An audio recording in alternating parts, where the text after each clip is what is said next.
Hi, I'm John with Microline Surgical, and I'm here to present how to properly clean the Microline ReNew handle.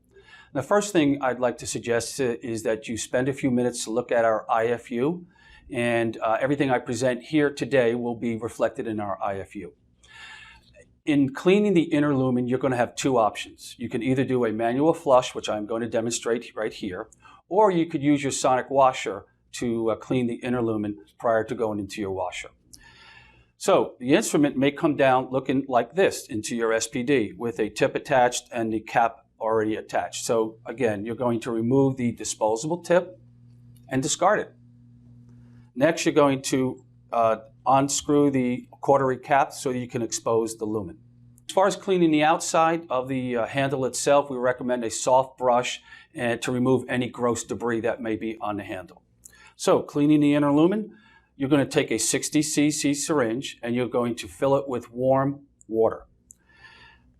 You're going to attach it to the lumen right there, and you're just going to go ahead and flush it through.